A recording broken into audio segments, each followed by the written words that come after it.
So it's a pretty good sight. And up and down this grid, you'll find some interesting pairs as we take a look at the Fuso start grid. Mark Skaife, position 1. Beside him, Rick Kelly. Both of those guys entirely happy with their cars. In fact, I asked the HRT garage what changes to Skaife. They said we polished it, that was about it. Team Vodafone, Whincup and Lowndes side by side, positions 3 and 4. Todd Kelly from 5th. Stephen Richards will start from 6th. In 7th, it belongs to Mark Winterbottom and Stephen Johnson, the Jim Beam Racing. So there's plenty of Fords sitting inside the top 10, ready to hunt down the 2 Holdens at the front. Paul Morris, a fantastic effort in race 2. He moved up 10 positions. Started 17th, found himself inside the top 10. And there's Russell Ingall and Lee Holdsworth and Jason Bargwanna, who's been down in pit lane on his knees praying for rain. I love it, he says. Bring it on, I want more of it. In fact, a lot of these guys down here. Garth Tander's another one who said, I want the rain. Well, it offers up more possibilities for strategy for them and a chance to try and recover some lost ground. Consider Courtney's performance after the ordinary run yesterday, getting back to 14th in this field of cars, and a tough break there for Garth Tander with the clutch dramas that we've detailed. They've replaced that clutch, and he's got a car that's understeering a lot as well, which is frustrating. Bit of aggravation between these two chaps in the last race. I bumped them coming out of the investigating and prosecuting officer, that is his office, that is John Bow and Jason Bright. And Jason Bright, as you detailed earlier, has copped a penalty, 24-second equivalent to a pit lane drive-through penalty. But what a twist of fate, though. He was 16th on the grid. He got bumped back to 22nd, and now he finds himself next to the bloke he hit to earn the penalty. They're okay about it, though. I spoke to John. That's the stewards having a laugh at us. Yeah, that's right. And he said, look, it's just one of those things. There you go. So those fellas will be locked in combat for the remainder. It's the track condition that we're going to be talking about most here. How much grip is there? How slippery is it? The vast majority of people are on slick tyres, the dry weather tyres. There's just been a sprinkle of rain in the last 10 or 15 minutes to unnerve literally everybody in the pit paddock. Neil, you mentioned the wet weather. The dark clouds are certainly rolling over Eastern Creek once again, and you're spot on about the slick tyres. Most of the field are on slicks at the moment. Mark Skaife was one of the last to make the change. Got onto the grid on wets. They quickly swapped them over. Interestingly enough, Jack Daniels Racing is sticking with wets. Their philosophy is it's 5 laps until the pit window opens. They reckon that's the safe way to do it. They'll go to slicks then if they need to. Boys, a couple of cars that almost didn't make it out. Car 3, Jason Richards from Tasman Motorsport. They couldn't shut the driver's side door. They were slamming it, had a problem with the latch. They've fixed that. He's out on the sighting lap now. Andrew Jones almost didn't make it out. The team have done an engine change on that car due to that throttle sticking problem in race 2. They couldn't find the fault, and they've whacked that out there. Brad Jones, by the way, boys, is in pretty good spirits. I walked up to him at pit lane and he said, geez, it's a long way walking here to the back of the grid. I'm used to driving here. Thank you, mate. Daniel Gibson, Mark Beretta in pit lane. So one warm-up lap before this. They get an observation lap before they grid up, and that was their chance to change onto the wets if they wish, or on the slicks, whichever way you started. Which until this round, you've been able to do more than one observation lap, provided you made transit through the pit lane. Some teams took the opportunity to just give their incoming tyre set a scrub or a scuff just to clean them, make sure they had a little bit of residual warmth. These are the cars that are carrying cameras for us in our coverage today. We saw Cam McConville, now Mark Winterbottom. He and teammate Stephen Richards reasonably satisfied with their car performance now. They've made some small changes going into this final race. Garth Tander, after reporting one of the best cars that he's driven Winton last round, is just having a few problems getting a handle on the car for this weekend, and definitely not aided by the fact that he got buried in the pack in race number 2. It's an interesting exercise as we take a look at the WPS in-car camera of James Courtney. Interesting exercise to walk up and down pit lane in between the races. Obviously the guys with contact and severe problems are in there bashing away trying to fix it. And then as you get further up the grid, if you like, you find the cars that literally need no fixing whatsoever. It's almost like a ghost town. HRT, there was hardly anybody around. Very, very comfortable. It's interesting to walk through there like I did earlier, though, to just watch everybody work through their checklists. There is a massive amount of work achieved in that short space of time. Sometimes it involves, as you heard before in the report from the pit lane, everything up to and including engine changes. No burnouts allowed from turn 12, the final corner, down to the start-finish line. Occupational safety and health regulations in force there. And in years gone by, you'd find guys doing lots of burnouts all the way down the grid. Bit more. Stop. See the sensors in the road there that are used for the timing and computer system for the circuit. Remember the days when Jeff Grech used to position himself somewhere in the stands and eye-line the front of the car, make sure he had his driver in position. His driver back then was Mark Scaife. So it's car 1 versus car 2 at the front of the grid. Behind them is a Team Vodafone attack. Whincup and Lowndes. He's going to be pretty energised, I think, into turn 2. Tight left-hand hairpin, the big breakdown there. People are going to be incited to riot when they see the opportunity to pass. Do they have the grip to cope with it? Grid set. Is this the race where history is made in the V8 Supercar Championship? But Mark Scaife's going to have to do it the hard way because Rick Kelly's got the edge to turn 1, and Craig Lowndes will buy into that as well. Scaife goes from first back to third. Lowndes a great start, Kelly a great start. Scaife just didn't quite get the grip that he was looking for, but Lowndes has bolted straight into the game. Winterbottom on the outside at turn 2. Tander running right out wide on the dirty verge. There'll be absolutely no grip there. Craig Lowndes states his intentions clear. In the first couple of 100 metres, they're all diving on the inside. Mark Warner has a look at Courtney. Lots of rubbing going on down there at turn 4. Lowndes' car skating off 5. They'll have to watch the ripple strips too. They'll be greasy. They're painted. There's no grip on them.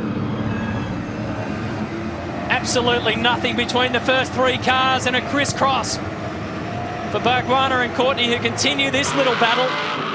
He's got Bargwanna underneath him here. You have to be careful through turn 8. There he is. Into the hairpin, second gear, 70k in normal grip circumstances. It'll be less than that right at the moment. Tander trying to thread. Fabian Coulthard, Simon Wills, all hovering down there as well.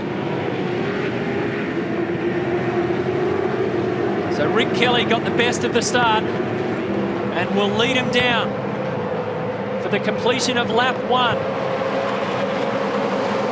Standing time at 1:43.56. Which is about 3.5 seconds slower than race 2.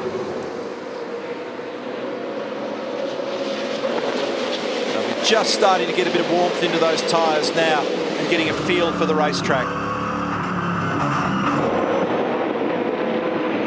A little bit of contact there between Scaife. Oh, trouble, Owen and one of the Valvoline cars. Lee Holdsworth and Jason Richards goes off to avoid it. They'll be stuck there. Definitely the GRM car is stuck. Max is absolutely happy on the grass. May well be a safety car intervention here. That car parked awkwardly on the outside of 2. There was a little bit of aggravation prior to that as well. Yes, it was Whincup and Scaife that were making a bit of contact down at 2. Oh, that's a big drill. Not sure I can catch you, Oscar. There's too much damage on the tyre.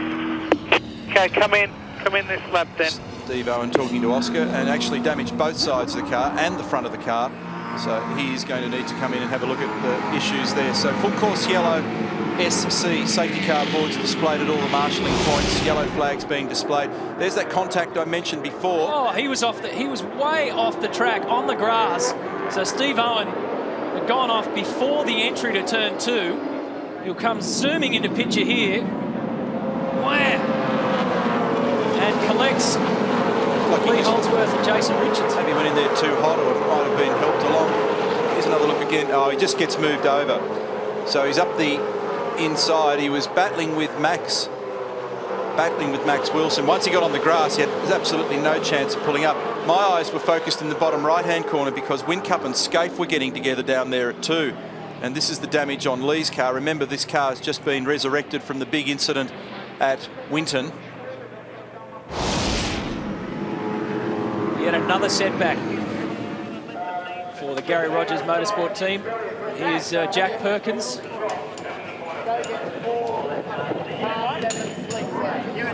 came in voluntarily, so he's had his own problem out there.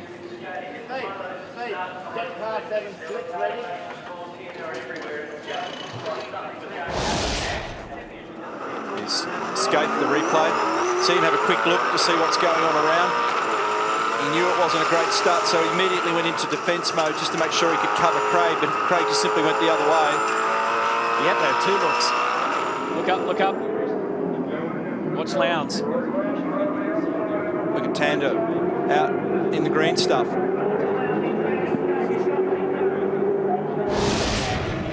There's no aggro big pack. No. Fiery start to the final race.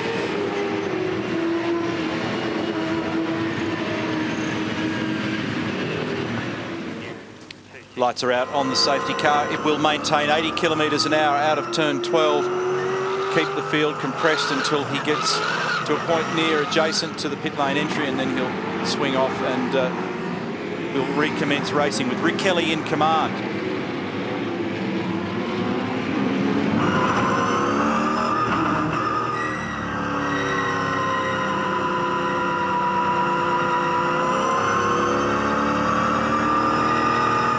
Not only moved up to 5th in the championship, Scaife, this weekend, collected 1 position, but importantly, he's banking lots of points and closing the gap.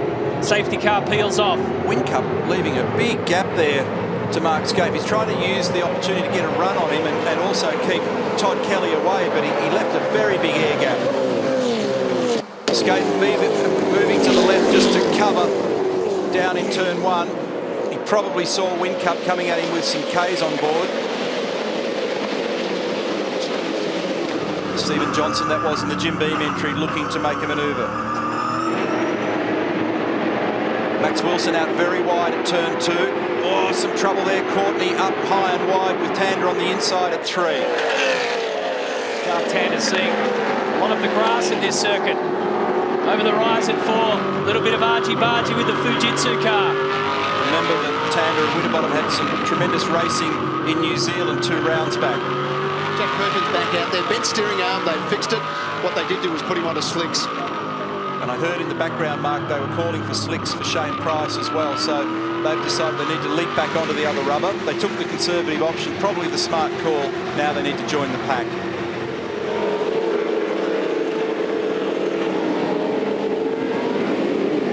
Russell Ingall, Mark Winterbottom, Garth Tander.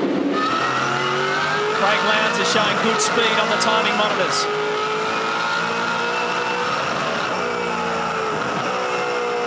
Davison is top 10 at the moment.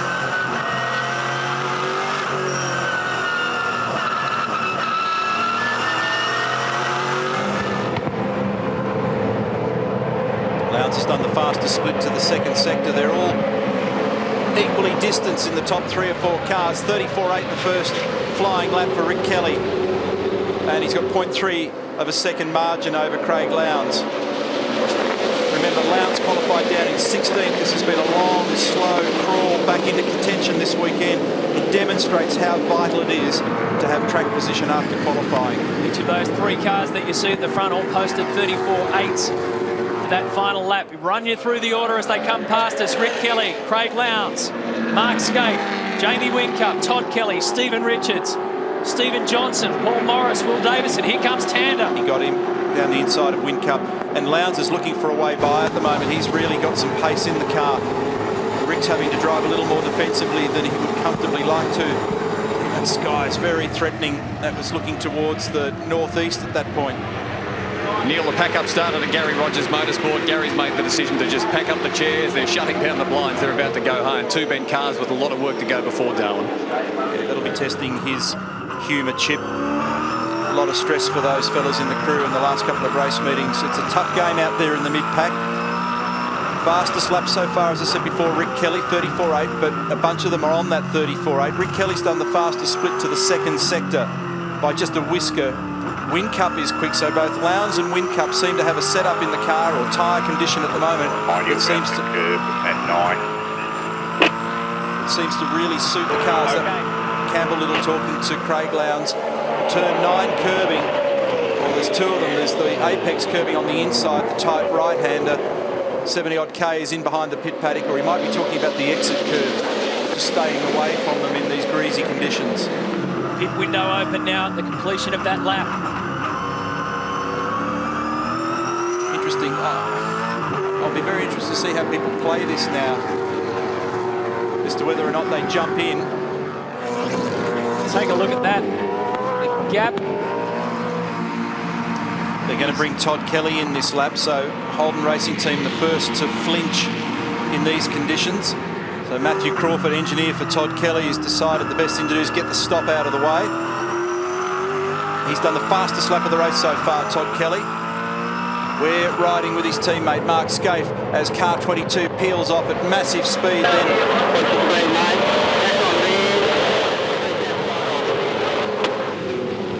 always a reminder from the lane, watch your speed because of the downhill run here. Make sure that the air jack is positioned correctly for the rears only.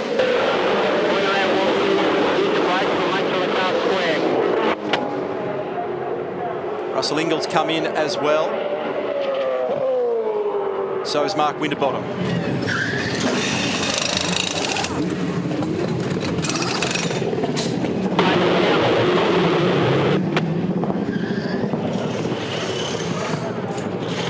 looks scarier than it is. Wait. Go. Okay, Frosty, CPS light off. Good work, mate. Oh, that was super quick. So cold rear tyres now for the outgoing cars. It'll take another 3/4 of a lap or a lap just for those tyres to settle down. And that's the slicks being returned onto the Shane Price car that started on wets.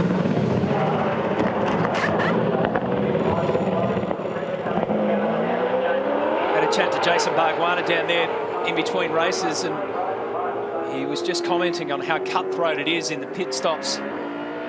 You make one slight error, or you have one slight mechanical error, and all of a sudden a 4-second stop turns into a 10-second stop, and that puts you in an argument that you don't want. So Whincup in, Lowndes stays on the job in behind Rick Kelly.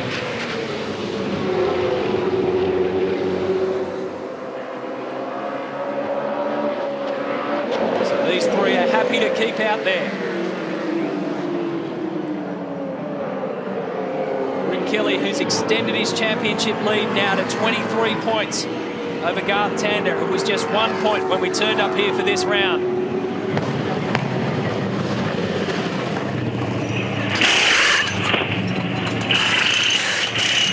Away you go, watch it for speed. Gee, that was an awkward exit angle for Jamie. We have cold rears, and they're good. So let's make the most of it, please, mate. Perhaps a little bit of stutter from the Stephen Richards car as it left, but it didn't cost him too much. Look at Craig Lowndes. He's hustling. Oh, isn't he?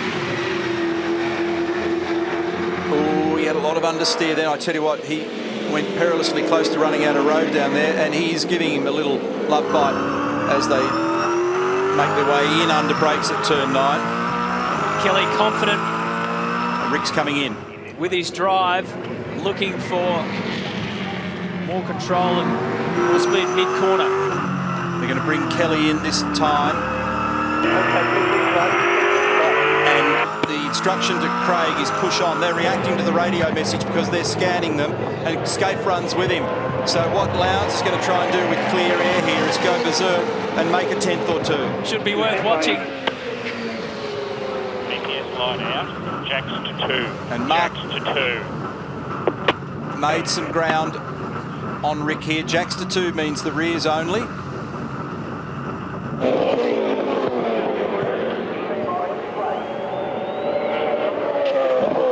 It's a long haul down for these guys. Holden Racing Team about 5 or 6 up. The Toll Team has the last garage in pit lane. Go! Wait! Go!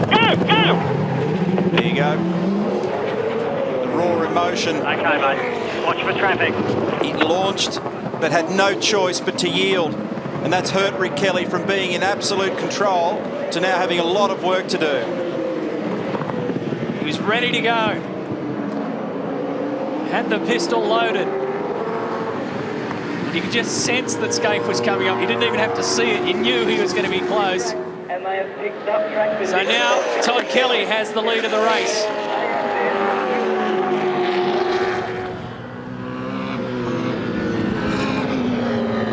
Has the lead of his teammate on the road at the moment. Yet to pit, Craig Lowndes heads the way with Stephen Johnson behind him. They're going to bring Lowndes in this lap. So this will be curious to see whether or not this extra lap that Craig has done, did it give him the clear air? Was he off the leash? Could he make that extra little bit of speed?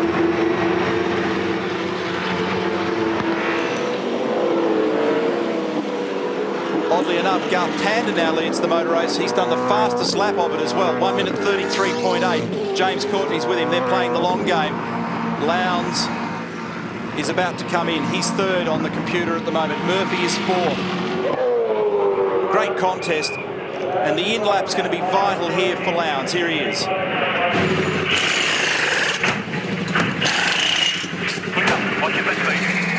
Nice work, Triple Eight. No mistakes. The crowd on the grandstand, the Ford fans are on their feet. They're watching these cars come screaming down the main straight. How will it play out? Lowndes comes out just behind Todd Kelly in front of Mark Scaife. Crowd just going absolutely nuts in the grandstand here. And this is intense motor racing. These drivers squeezing every last gazillionth out of these cars and their crews in harmony with them. And they still come out absolutely locked together. It's awesome.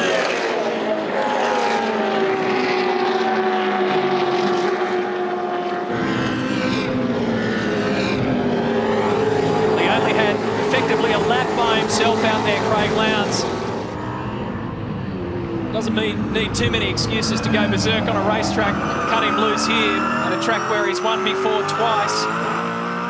When everything's on the line, and Mark Scaife looking over his shoulder.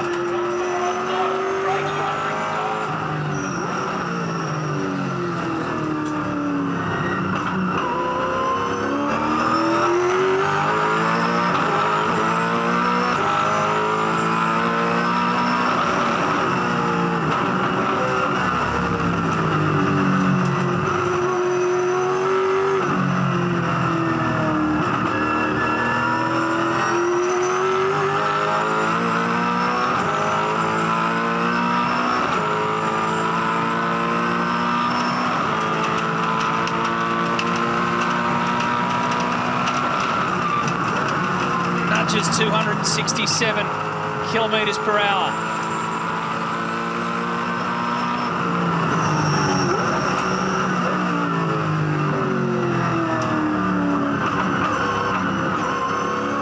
So Garth Tander is the leader of the race at the moment. James Courtney, Greg Murphy, Jason Bright, Paul Dumbrell and Max Wilson yet to pit. First of those who has pitted is Todd Kelly. The Zinger replay shows unsettled Stephen Richards at the exit of turn 1. And car 17 of Stephen Johnson comes in 4 inches. Fighting for vital track position here.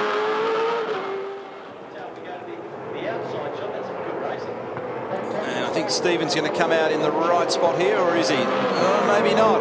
No. Mark up the inside at turn 3. It's pretty tight. Isn't the intensity between Team Vodafone and the Holden Racing team fantastic to watch? Getting these 4 cars together on the road with Rick Kelly in pursuit. This is an intense battle. This is going to be fascinating as it runs through to the flag. Crowds are cheering, Neil, and the team is pumping. Good practice on Wing Cup stop. If they get a good result here, the Lowndes stop was almost 1 full second quicker than his teammate. So, Tander, Courtney, Murphy, Bright, Dumbrell, Wilson, they've not yet stopped. Todd Kelly has, obviously. Lowndes, Scaife, Whincup, Rick Kelly, Stephen Richards, Mark Winterbottom. Now, what sort of tyre condition have they got? How their cars match to the road? And what can they do about each other? Very, very evenly matched at this point.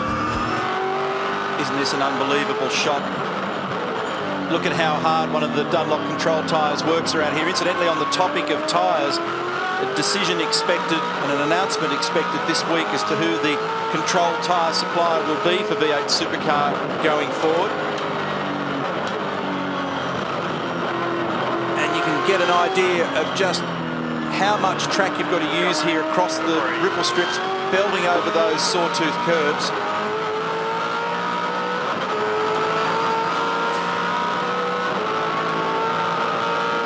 Gives you an idea of the amount of suspension travel.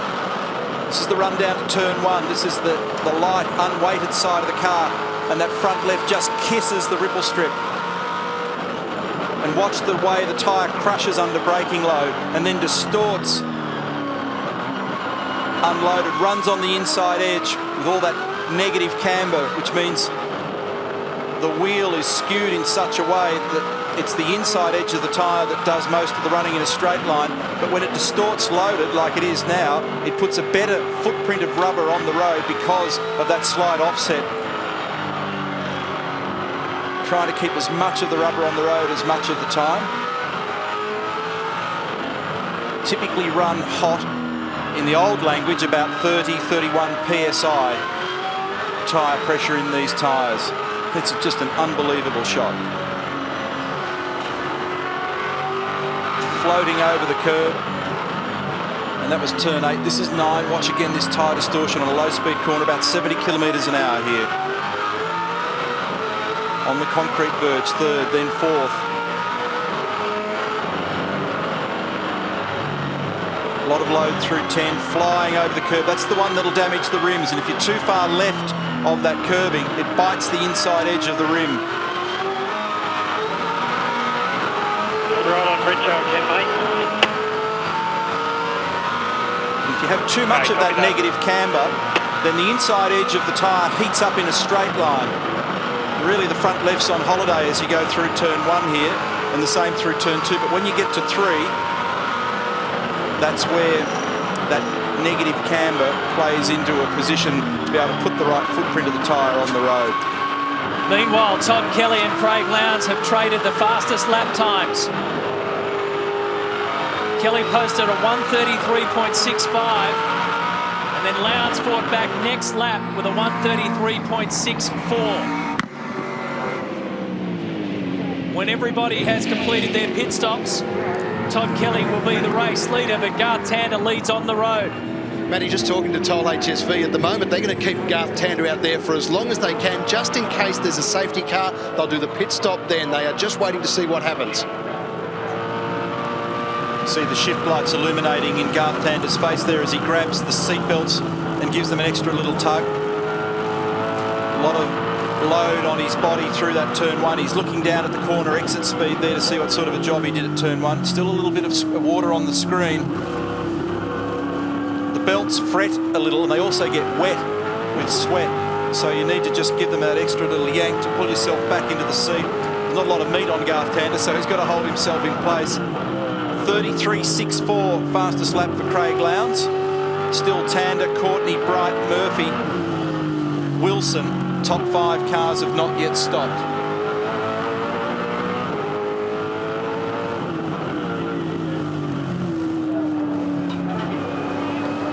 Just talking to the boys also down at Toll HSV, and I was questioning the speed of Garth Tander. They, between races, made some major changes to the rear end setup. Garth seems very happy with carrying a lot of speed.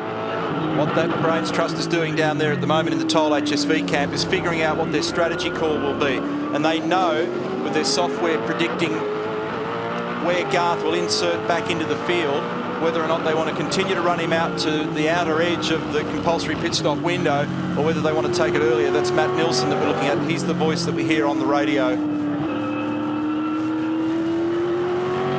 At the moment, he's got nearly a 2-second margin over James Courtney, and those two are trading almost equal times through sector splits. Here's Tander, race leader.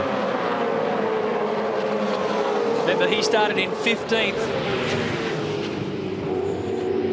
So once he's completed his stop and rejoins the race, we'll get the picture whether this strategy has worked.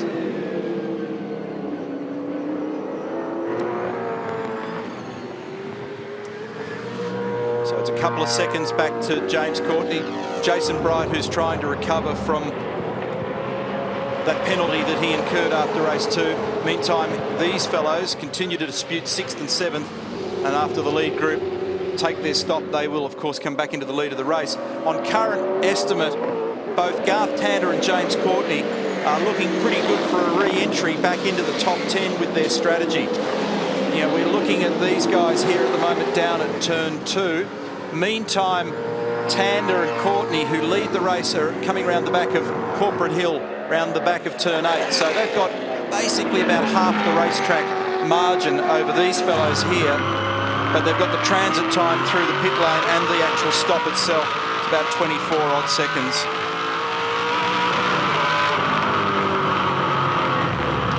Here's Courtney second on the road.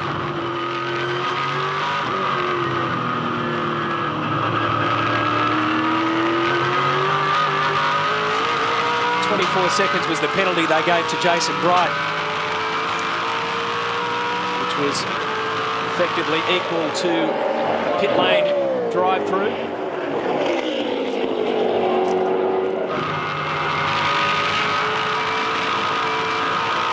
I've got the numbers wrong there. I've actually gone back to my reference notes. It should be about 45 odd seconds, 46 seconds to clear the racetrack, do the stop, and then rejoin the original timeline. 24 was for the actual pit lane drive-through. Left rear tyre on James Courtney's car.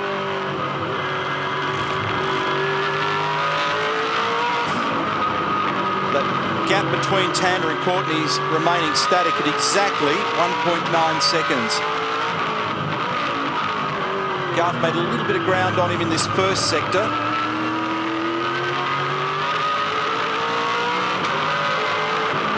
So 3 drivers rolling the dice, stretching the limit of this pit window. They are. This man is really firing up. James Courtney, Garth Tander and Greg Murphy. Jason Bright will be heading in to do his.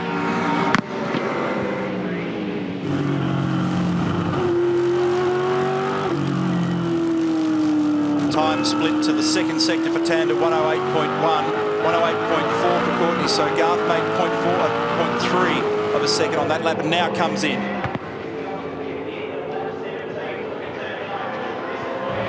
Courtney's due very shortly as well. On pit lane.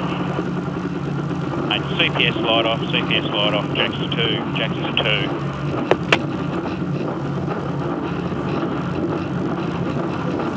Todd Kelly and Craig Lowndes are just starting to enter the front straight now. We're clear pit lane, so as soon as it drops, we'll look at the can and away we go.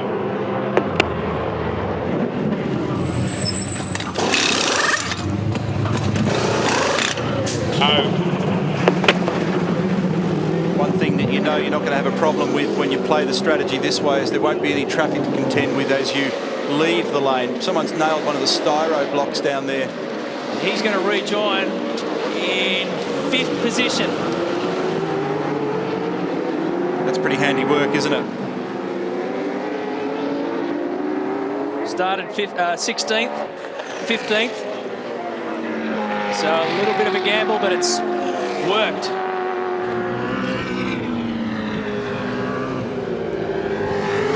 That leaves James Courtney out there alone with Greg Murphy as those 2 who are yet to stop.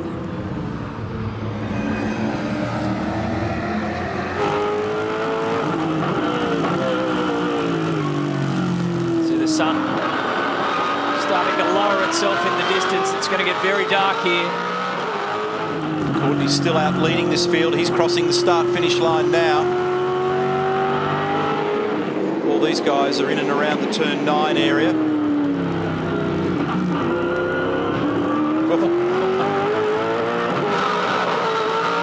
Winterbottom in behind Richards.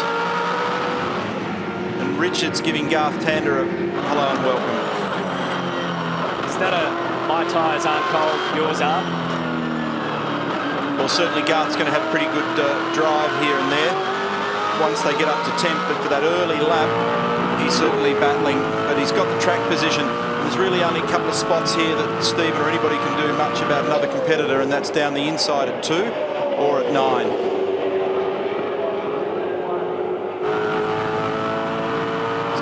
James Courtney's got 10.4 seconds over Greg Murphy. Then Todd Kelly is effectively the race leader from Craig Lowndes. Scapes behind him, Whincup, then Rick Kelly. So Tander actually came in 6th position, uncorrected. It's quite a reasonable recovery here.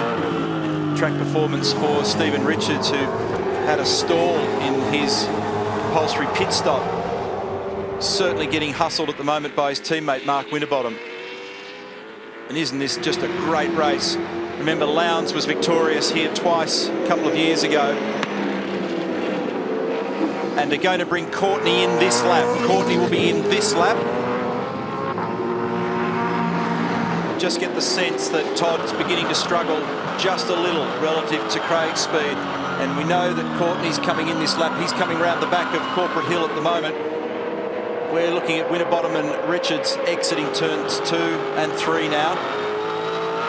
Last time through, Courtney had 10.7 seconds over Murphy.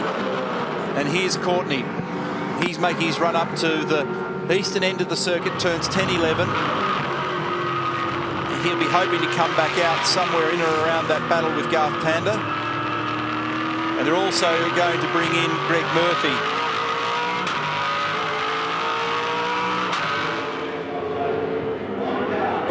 Oh, James, careful. Big lock up here. Carried the brake a massive distance.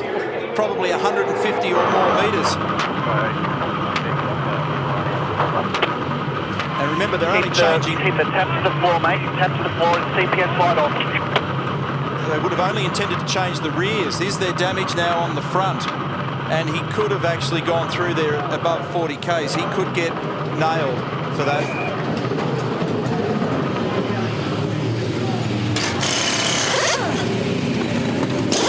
Someone, no doubt, will have a good look at that front tyre. Are they doing the fronts? They're doing them, yeah. Go, go, go, go. I don't think they had a choice. That was a massive lock-up carried for a long period of time. You should get a clear exit, mate. That car should be gone straight out. Now they need to hold their breath that the judge of fact with the radar gun down there didn't get the reading on him doing more than 40 kilometres an hour past the control line.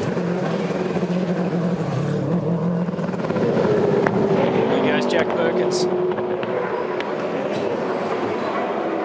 Remember that when you change all 4 wheels and tyres, you're obviously going to spend longer because of the 2-gun scenario. The rules dictate down there. So he spent longer in the pits, Courtney, than Garth Tander by comparison. This is the way we look for the round. Scapes on target at the moment to get the job done. But this battle continues between Todd Kelly and Craig Lowndes. Scapes just keeping a watching brief. Perfect spot for him at the moment.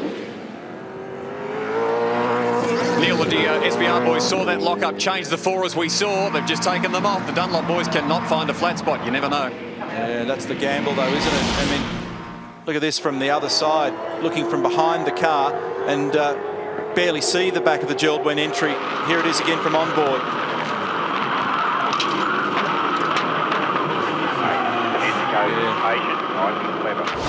He goes screaming in, didn't he? Yeah, he came in with massive pace because the thing is, your mind is set around the grip levels that you have on the track, but they're not mirrored in the pit lane. The pit lane's got very little grip by comparison, so he's arrived in there with way too much pace.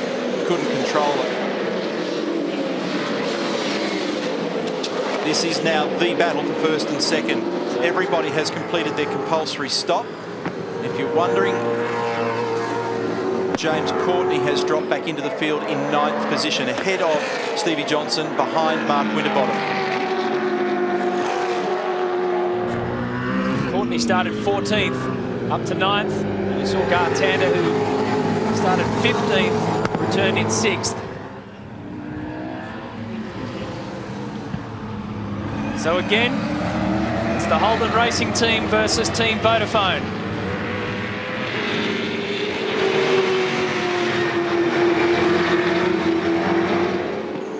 And car 888 of Craig Lowndes, his old sparring partner behind him, Mark Scaife, who's currently 3rd for this race, but leading overall on the round. There's the gaps. You can get an idea of the true margins between everybody. Whincup, followed by Rick Kelly, followed by Garth Tander.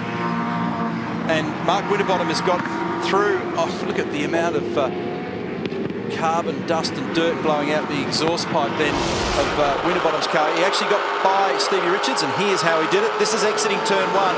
Richo has looked a bit nervous through there. You made a remark about it earlier. And in the end stayed high and wide for his teammate to blow by.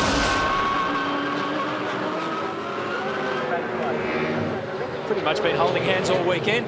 Last couple of races, Stephen Richards and Mark Winterbottom, but you saw there in that replay that they may be teammates, but they're racers at heart. They'll take any opportunity. Incidentally, the long strategy played reasonably well for Greg Murphy as well, who is in 12th position. Remember that he had the traumatic race 2 where he had to come in and change the shock absorber, and then they put the car out just to make sure that it was functioning okay, and then parked her up again.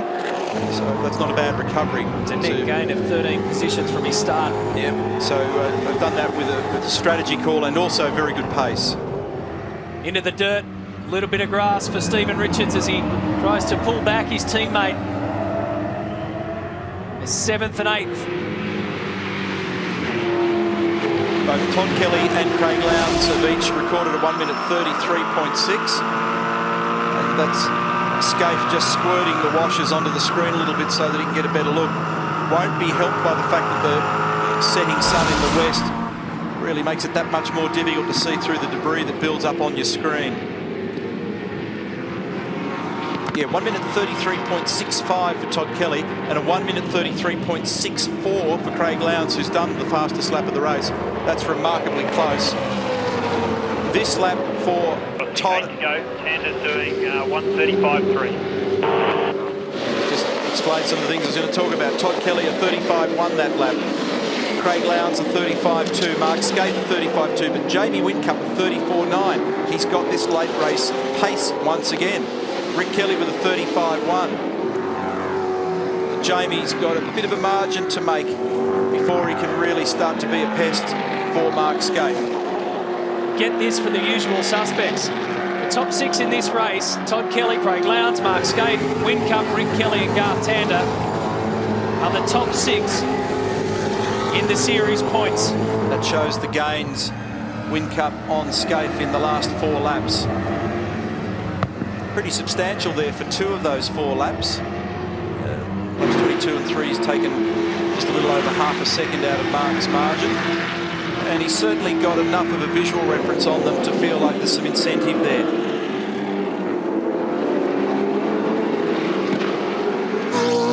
.27 is the margin Kelly to Lowndes officially at the control line on the last lap. Again, in the second sector, both Todd and Craig have done almost identical times to within 0.02 of a second. So it's the first man to blink here at the moment.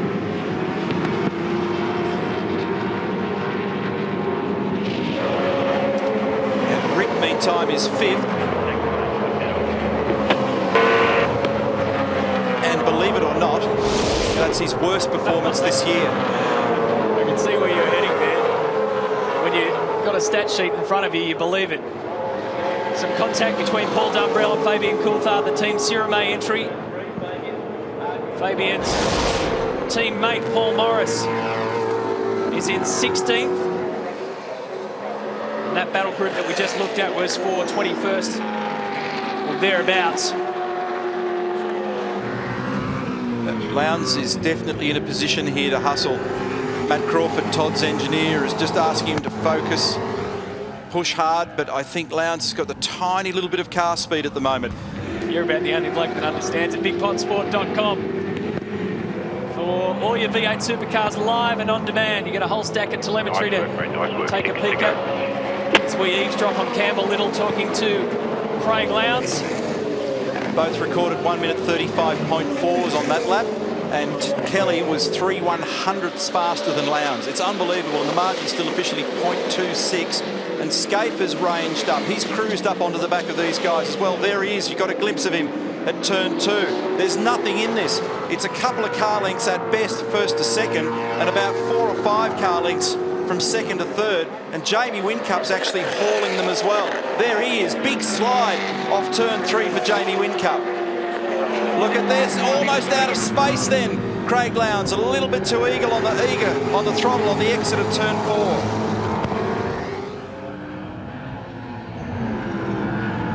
He is absolutely throwing it around in typical Craig Lowndes fashion. Won his first ever championship round at this circuit in 1996. He's hungry for another race victory. That was a night race, and he started on the front row of the grid. I know the bloke who was alongside him, and he disappeared, and the last thing we saw of him was at the first corner, and that was it. The next time we saw him was at the end of the night. Should have turned your lights on. It's unbelievably quick, and what a mark he's made in the sport since then. There's Tony Scaife. 5 to go, mate. 5 to go. Stay calm, mate.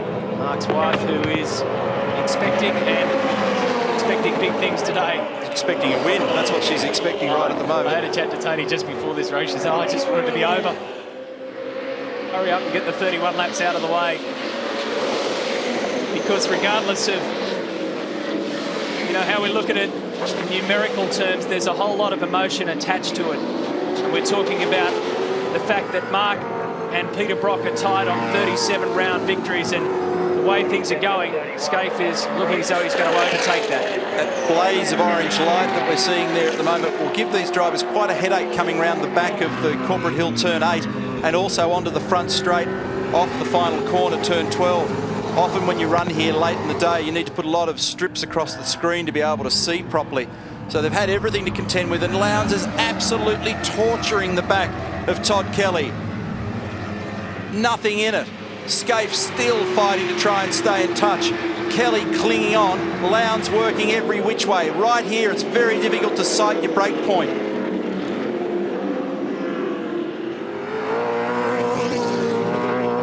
Craig Lowndes on track for his best race finish of 2007. He's been fourth 3 times this year. And this gives great encouragement to Triple Eight that they've found the right setup for Lowndes, and he can trade punches with these guys in the HRT cars. Look at the little cross up from Lowndes as he just throttle steers the car off the final corner. 4 to go, Craig. 4 to go. Nice work. It's a great case of yin and yang, I think, in that team as well, with Campbell Little, who's so stern and straight down the line, and he'll say 4 laps to go to Craig, and Craig, yeah, I know. He's got the eyes on at the moment, though, Craig. He knows he's in with a shot here. He's hoping to be able to pressure Todd Kelly into a mistake, and Todd has not even so much as blinked at this point. 0.3 it was officially last time. Todd did a 1:35.9. Craig did a 36 even. They both lost a little bit of pace on that lap. They are torturing their tyres at this late stage of the weekend.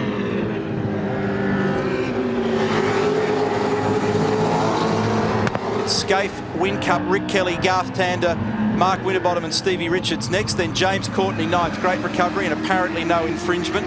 Then Stephen Johnson 10th. Will Davison 11th. Greg Murphy playing that strategy game to vault up to 12th. Then Ingle, Bargwana, Brian Morris, Jason Richards, McConville, Dumbrell, Simon Wills. That's the top 20. But this is where the focus is. Fantastic battle between 2 great teams and really 4 great drivers. And at the moment, Kelly's hanging on just from Lowndes. Let's throw into the picture as well the guys who are in 5th and 6th. We've talked a lot about them this season because they've been so dominant. Rick Kelly and Garth Tander. 3 laps to go, mate. 3 to go.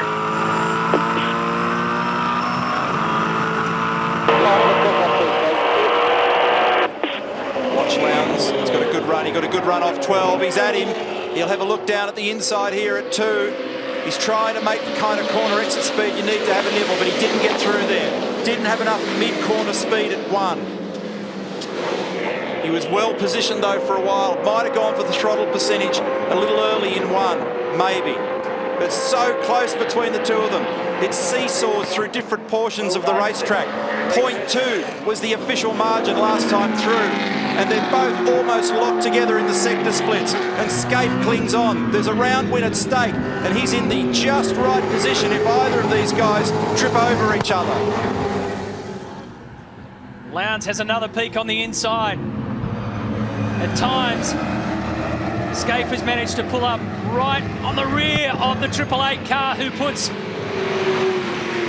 He just dropped the right rear off a little bit. Didn't really hurt him, but it makes our hearts race. Scaife buys in. He's right there.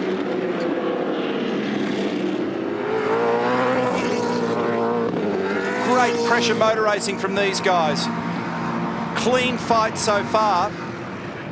And Lowndes just losing a tiny fraction through turns 8 and 9 that time. Officially, it was 1/10 of a second to the second sector split. And that's what it's like, the big burst of light as you come onto the front straight, and the drivers just trying to shield themselves behind the windscreen strips, or perhaps drop the visor. Craig likes to run typically with the visor just cracked open a little. It's a very dark visor he uses, and once again, he's in position for a look. He's a bit shallower through one. He has a sniff down the inside, but no space. Todd Kelly driving a brilliant back half of this race to defend his position. Whincup is closer and continues to be quick, half a second quicker than the first two on that last lap.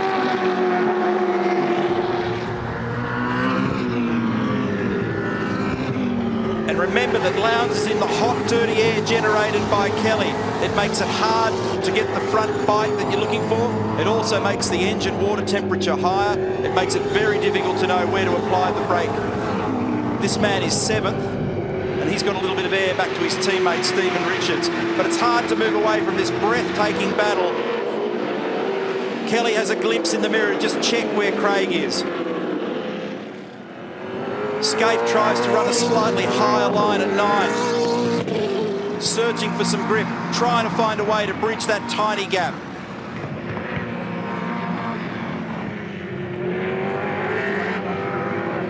And look at the classic difference in the two drivers, with Lowndes turning in much earlier, trying to carry more speed in the early phase of the corner. Last lap, focus, mate, focus. 4 kilometres to run.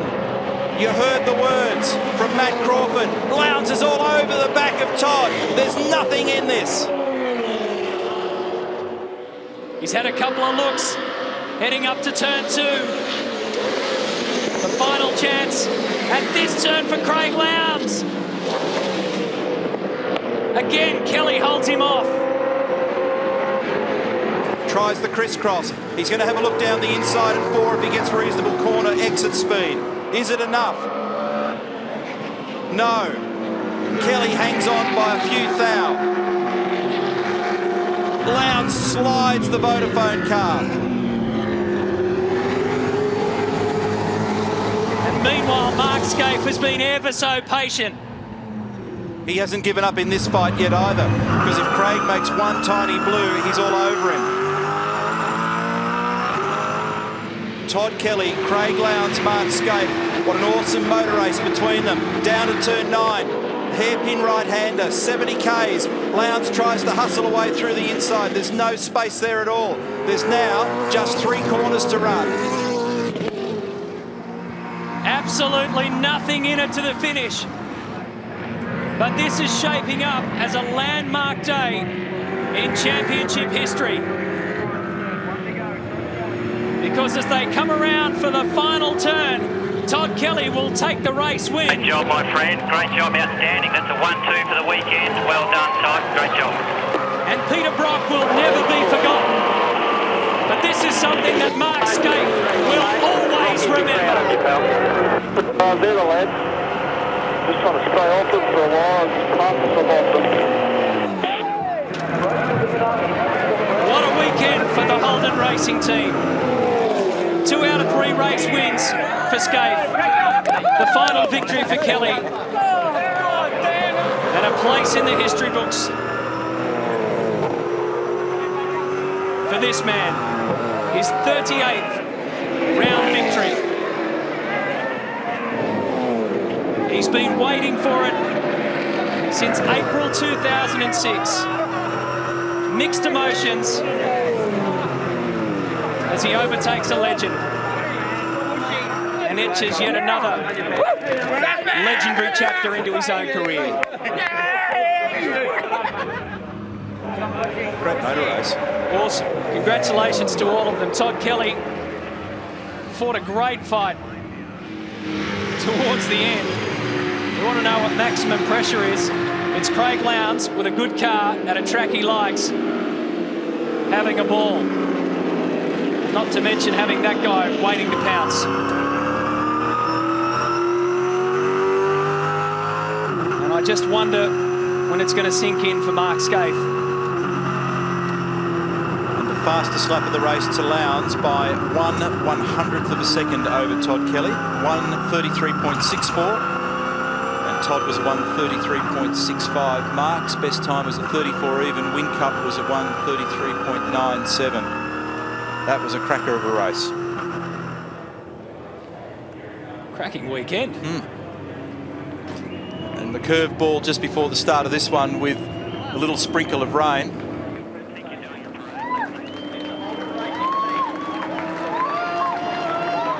They deserve it.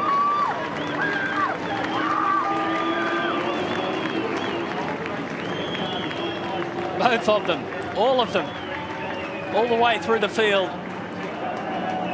They've put on a beauty this weekend. Ray Robbins.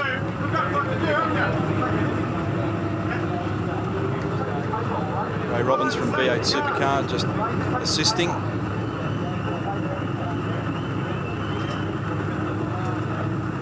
He's getting the air tube off Mark's helmet, which is taped on.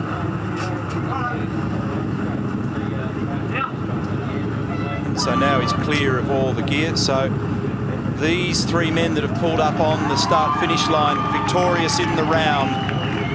Skaife wriggles out of all this gear. It's not a simple process, is it? Todd Kelly out of the car first. Helmet off and back on. So Ray Robbins just telling Mark what to do. Follow the safety car around as they respond to the crowd and vice versa. She didn't go into gear too nicely then. A little clutch adjustment required there. It's a brand new car. New car, that one. With a scar.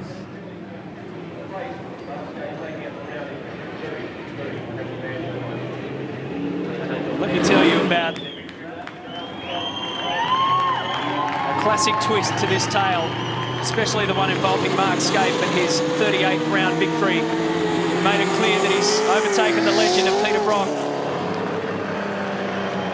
on the all-time list. It was done in a brand new car, chassis 05. Take a deep breath, Mark, because this is one to look back on and remember and savour. 65 points he finished with for the round. Second for the round, Todd Kelly and Jamie Whincup. This is how they finished race 3. So Kelly gets another race win for the season. He won the first race in Adelaide. Yeah, on the Saturday, he managed to get home to give the E-Series Commodore its first win, and then what a battle it was on the second day there with his brother, and his brother got on top of him. Look at all the other runners here who equally had great races, and you look at those time margins. It was very close all the way down through the field, but it was near impossible to peel away from that battle of the two leading Fords and the two leading Holdens. You know what, I had a whisper to somebody in HRT and they said, just on the quiet, you've got to remember that we have a pretty good record with new cars. Remember, Todd Kelly's was a brand spanker. It won the first race and first round that it went into, and Mark Skaife has won this one with a brand new one as well.